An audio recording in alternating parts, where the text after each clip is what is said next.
अब पछताने से क्या फ़ायदा जब चिड़िया चुग गई खेत। ये कहते हुए हमने बहुत से लोगों को सुना होगा और मैं भी सुनता हूँ। जब नशेबाज नशा मुक्ति केंद्र में आता है उस समय कई बार उसके अंदर ये निगेटिव थॉट है कि काश मुझे पहले पता होता, काश यहाँ पर मैं पहले आता, काश ये चीज़ करने के पहले मैंने सोचा होगा, अगर मैंने नशा किया नहीं होता तो क्या होता।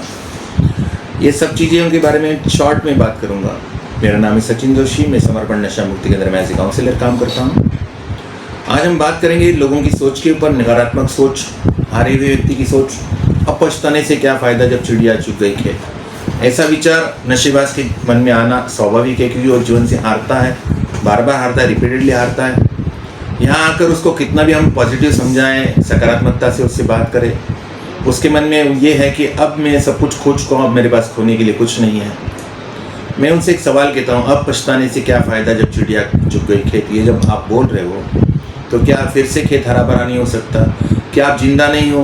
फिर से मेहनत करके फिर से खेत में फसल आ नहीं सकती? फिर से आपको नौकरी, धंधा, आपका प्यार, आपका शरीर, आपका मनस्थिति जो है, आपका सेक्सुअल हेल्थ, फाइनेंशियल हेल्थ, सब कुछ ठीक हो सकता है।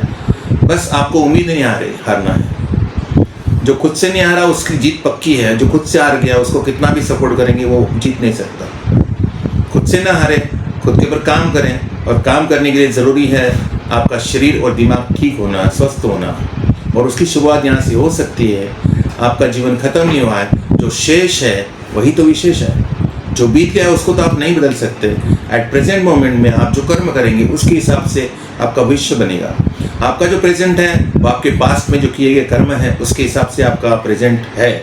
और वो मुझे पता है एक एडिक्ट होने के नाते कि जो एडिक्शन में आता है और नशा मुक्ति केंद्र में आता है तब बहुत भयानक स्थिति बनती है। उस वक्त उसको यहाँ पर भेजा जाता है। वहाँ पर उसकी शारीरिक और मानसिक हालत तो खराब है ही। बाकी जीवन में फाइनेंशियल, रिलेशनशिप्स, सामाजिक इज्जत, पैसे का नुकसान या धंधे का या नौकरी का, सेक्सुअल लाइफ का, सब कुछ चीज़ें है, लेकिन उम्मीद नहीं हारना। जो आदमी खुद से हार गया उसको आप कितना भी समझाएंगे नहीं हो सकता। लेकिन आदमी के अंदर एक विश्वास होना चाहिए कि हाँ कोई शक्ति है जो मुझे बचाना चाहती है, और उसको हम ईश्वर कहते हैं। ईश्वर इस युग में खुद नहीं आएगा, वो किसी न किसी मदद और या संदेश के माध्यम से आएगा। उसकी मदद को और संदेश को पहचानना, अपने आप में जो ज़रूरी बदलाव है वो करना ईश्वरी कृपा है। इम्पॉसिबल को भी पॉसिबल करने की क्षमता है उसमें। बस आपको एक कमिटमेंट लेना अपने आप से कि एन कारण प्रकार मैं इस चीज़ से दूर रहूँगा, खुद के ऊपर काम करूँगा। पेड़ लगाना मेरे हाथ में है, फल देना ईश्वर जाने। मेरी मेहनत मेरे हाथ में है, मेरा ईमानदारी मेरे हाथ में है, मेरा जज्बा मेरे साथ में है, और सबसे बड़ी चीज़ मैं खुद मेरे साथ में हूँ, तो मेरी जीत पक्की है। आशा ना छोड़े, होपफुल रहे जीवन में।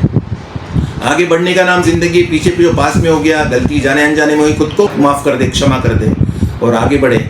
और इस नए जीवन की शुरुआत एक अच्छे माइंडसेट के साथ में करें। आपके घर वाले आपका इंतज़ार कर रहे हैं, आप ठीक हो जाओ, तंदुरुस्त हो जाओ, अपनी जिम्मेदारी उठाओ। आपकी पहली जिम्मेदारी इस शरीर का ख्याल रखना। मैं कह रहा हूँ कितना भी नुकसान हुआ हो, अगर आपका शरीर ठीक है, दिमाग ठीक है, तो फिर से जीवन बनाया जा सकता है। आज के लिए इतना ही। जय माई की, जय गुरुदेव। अगर कोई सजेशन हो इस वीडियो में तो आप ज़रूर दे सकते हैं। अगली वीडियो किस विषय के ऊपर हो ये अगर आप सजेस्ट करना चाहो तो कर सकते हो।